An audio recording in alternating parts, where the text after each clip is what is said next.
पहले एसईजेड फिर आईआईए, ये नवी मुंबई एसईजेड का ट्रांसफॉर्मेशन है या एक बड़ा खेल। 2006 याद रखिए, 2006 में सीआईडी-सीओ ने लैंड एलोकेट किया। 2024 में सॉरी रिलायंस का फुल टेकओवर। ये एक इन्वेस्टमेंट है या एक पॉलिटिकल स्ट्रेटेजी? ये सिर्फ इंडस्ट्रियल डेवलपमेंट है या एक केयरफुली प्लान कॉर्पोरेट मूव? बताइए, ये डील किस तरफ जा रही है? अच्छा, एसईजेड का फुल फॉर्म है स्पेशल इकोनॉमिक जोन, आईआईए का फुल फॉर्म है इंटीग्रेटेड इंडस्ट्रियल एरिया, सीआईडी-सीओ का फुल फॉर्म है city and industrial development corporation of Maharashtra. एक सपना था Navi Mumbai special economic zone, ये 2005-6 उस टाइम पे सच में एसईजेड ये एक सपना था और इसका जो ऑब्जेक्टिव था वो था कि इंडिया का एक्सपोर्ट है उसको एनहांस करना, या आप बोल लीजिए वर्ल्ड में जो जितना भी एक्सपोर्ट होता है वहाँ पे इंडिया का जो कंट्रीब्यूशन है या उनका जो शेयर्स है उसको थोड़ा इंक्रीज करना। तो एक सपना था Navi Mumbai special economic zone, एक ग्लोबल बिजनेस हब बनने का प्लान है, या बनाने का प्लान। पर इसका असली खेल समझिए, 2000 में कंसेप्ट आया, ठीक है। 2006 तक सीआईडी-सीओ ने 5286 एकड़ का लैंड ट्रांसफर किया urban infrastructure holding private limited को। अब देखिए, ये urban infrastructure holding private limited के साथ नवी मुंबई एसईजेड का जो लैंड है उसका क्या रिलेशन है? First of all, Navi Mumbai में जो एसईजेड के लिए जो लैंड था उसको Navi Mumbai SEZ private limited बोला गया, मतलब एक प्राइवेट कंपनी में कन्वर्ट कर दिया गया उस लैंड को। वहाँ पे हिस्सेदारी किसका था? जनरली कंपनी होगा तो वहाँ पे तो शेयर होल्डर होगा या ओनरशिप होगा। तो वहाँ पे ओनरशिप ऐसा था कि द्रोणागिरी इंफ्रास्ट्रक्चर प्राइवेट लिमिटेड का 74% और जो गवर्नमेंट ऑफ महाराष्ट्र, जैसे मैंने आपको पहले बोल दिया city and industrial development of Maharashtra, तो उनका था 26%। तो ऐसे ही खड़ा हो गया ये जो नवी मुंबई एसईजेड। अब ये द्रोणागिरी इंफ्रास्ट्रक्चर प्राइवेट लिमिटेड ये बीच में कहाँ से आ गया भाई? देखिए, ये है सब्सिडी है अर्बन इंफ्रास्ट्रक्चर होल्डिंग लिमिटेड। अब ये अर्बन इंफ्रास्ट्रक्चर होल्डिंग लिमिटेड का पैरेंट कौन-कौन है? मतलब यहाँ पे हिस्सेदारी किसका है? तो रिलायंस का 33% है, जाय कॉर्प का 32%, दोनों को आप ऐड करेंगे 65% आ जाएगा एंड देन स्किल इंफ्रास्ट्रक्चर का 35% है। तो ये है बेसिक स्ट्रक्चर। तो जब लैंड एलोकेट हो गया तो उसका डेवलपमेंट भी तो करना था, राइट?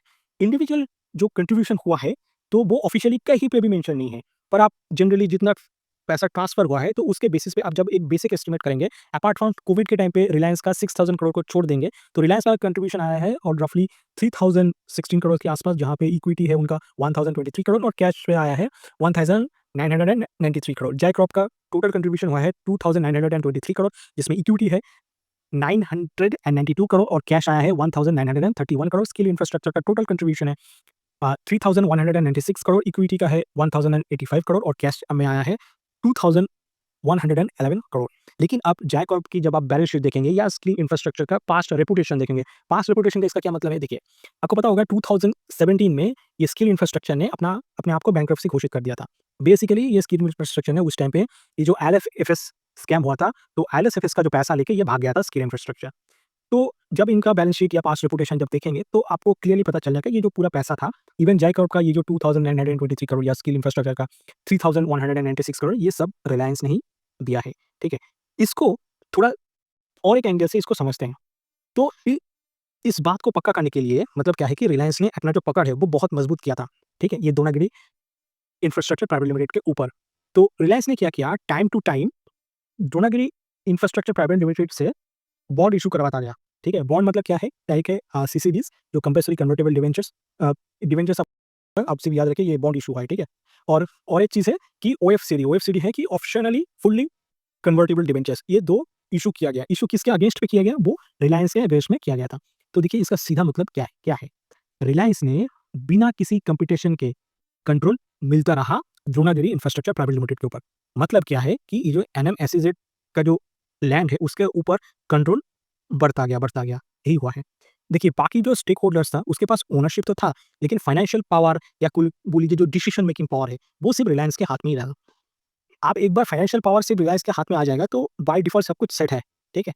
तो इस सेटअप ने इंश्योर किया कि कोई दूसरा प्लेयर बीच में ना आए, ये एक पॉइंट है। सेकंड, एनएनएसएस का असली डिसीजन मेकिंग ये रिलायंस के हाथ में ही रहा, ठीक है? इसको और एक तरह एंगल से समझते हैं। डीआईपीएल ने मतलब द्रोणागिरी इंफ्रास्ट्रक्चर प्राइवेट लिमिटेड ने तो समय-समय पर सीसीडीज़ एंड ओएफसीडी इश्यू करवा के रिलायंस को तुरंत इक्विटी डाइल्यूट ना किए फंड मिलता रहा, ठीक है? मतलब सिर्फ रिलायंस का जो इक्विटी आप बोलिए जो ओनरशिप है वो डाइल्यूशन नहीं हुआ। एट द सेम टाइम ये जो जय कॉर्प इसका भी ये जो ओनरशिप है वो डाइल्यूट नहीं हुआ। सिमिलरली स्किल इंफ्रास्ट्रक्चर का नहीं हुआ, लेकिन कंट्रोल किसके पास चला गया? ये पूरा चीज़ रिलायंस के पास चला गया। तो जो सच में एक स्ट्रेटेजिक मूव है। इस अप्रोच से बाकी स्टेक होल्डर का जो प्रभाव था वो सीमित हो गया और रिलायंस का स्वयं का जो कंट्रोल वो ज़्यादा हो गया। ये फाइनेंशियल स्ट्रैटेजी उनकी डोमिनेंट पोजीशन को और भी स्ट्रेंथेन किया। अब हम लोग देख लेते हैं कि ये जो एनएमएसएज़ेड है या आप बोल लीजिए एनएमआईआई है, यहाँ पे जो लैंड था, इस लैंड को कैसे हर पॉलिटिकल पार्टीज़ ने रिलायंस के मुँह पे दे दिया। अब उसके ऊपर चर्चा करते हैं, ठीक है? तो देखिए 2000 में भारत में फर्स्ट टाइम एसईजेड पॉलिसी के तहत एनएमएसईजेड का विचार होना स्टार्ट हुआ था, ठीक है? उस टाइम पे कोई फ्रेमवर्क नहीं था, कुछ नहीं था, बस स्टार्ट हुआ था डिस्कशन करना। और जिनका जैसे मैंने आपको पहले बोल दिया कि उनका उद्देश्य ये था कि विदेशी निवेश को आकर्षित करना और एक्सपोर्ट को बढ़ावा देना। और उस टाइम पे महाराष्ट्र में स्टेट में जो गवर्नमेंट था वो था आईएनसी और एनसीपी का गठबंधन की सरकार थी उस टाइम पे और सीएम था विलासराव देशमुख। 2005 आते-आते इंडियन पार्लियामेंट ने एसईजेड एक्ट पास किया। तो इससे हुआ क्या? इससे ये हुआ कि एसईजेड का क्या फ्रेमवर्क होगा या क्या रूल्स रेगुलेशन होगा, यहाँ से कैसे एक्सपोर्ट होगा, टैक्स का क्या सिचुएशन है, तो ये सब चीज़ें क्लियर हो गया। तो इससे क्या हुआ कि ये जो नवी मुंबई एसईजेड इसका जो फॉर्मलाइजेशन है, ये स्टार्ट हो गया 2005 और यहाँ पे भी सेम गवर्नमेंट स्टेट में था आईएनसी और एनसीपी मिलके मतलब इंडियन नेशनल कांग्रेस और नेशनल कांग्रेस पार्टी शरद पवार की, तो ये दोनों मिलके गठबंधन की सरकार वहाँ पे चल रहा था और उस टाइम सीएम भी था सीएम विलासराव देशमुख। 2006 आते-आते सीआईडी-सीओ ने सिडको जैसे मैंने आपको पहले बोलते तो फुल फॉर्म है city and industrial development corporation of Maharashtra, ठीक है?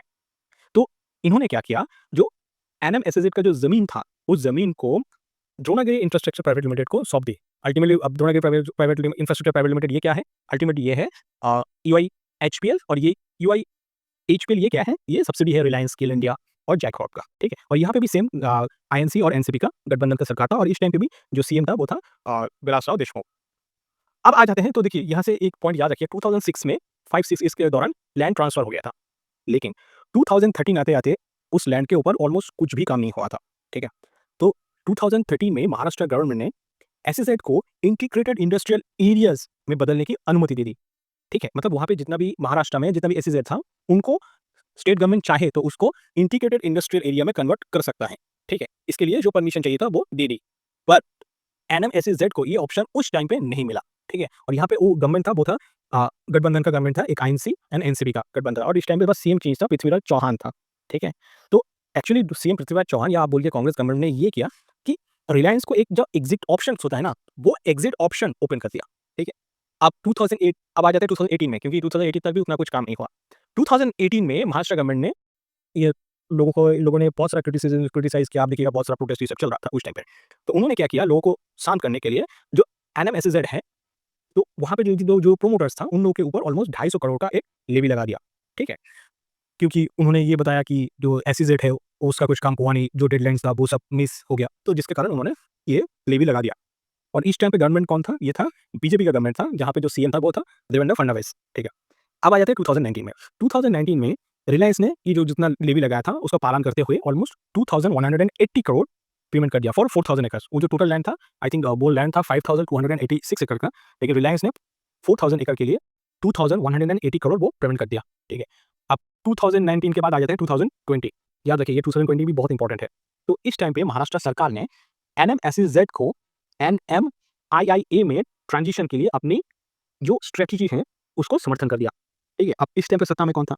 इस टाइम पे सत्ता में था शिवसेना, एनसीपी और आईएनसी मतलब गठबंधन का सरकार था, महाविकास आघाड़ी और जिसका सीएम था सीएम उद्धव ठाकरे।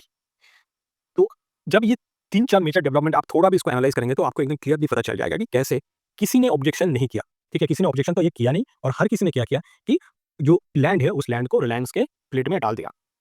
अब अगर कोई डेवलपर एसईजेड को टाइम पर डेवलप नहीं कर पाए, तो महाराष्ट्र सरकार उसके खिलाफ कोर्ट में केस कर सकती है या ये हो सकता है कि जो ज़मीन उन्हें एलोकेट किया गया था, वो वापस ले सकती है। लेकिन रिलायंस के केस में ऐसा नहीं हुआ। क्यों? क्योंकि बहुत लोगों के लिए मुकेश अंबानी इज़ गॉड। तो बस करना क्या था? करना तो बस ये था कि जो बोर्ड ऑफ अप्रूवल है, उनको लेटर ऑफ अप्रूवल वो कैंसल करना था और ऑफिशियल स्टेटस जैसे एसईजेड जो स्टेटस दिया गया था, वो खत्म हो जाता। पर 2005 से 2025 तक किसी को ये चीज़ समझ में नहीं आया या किसी ने ये चीज़ नहीं किया। अब देखिए इतना बड़ा जो एसईजेड है, वो डेवलप नहीं हुआ। डेडलाइन क्रॉस हो गई, फिर भी कोई एक्शन नहीं लिया गया। 2013 में महाराष्ट्र सरकार ने integrated industrial area policy introduce की।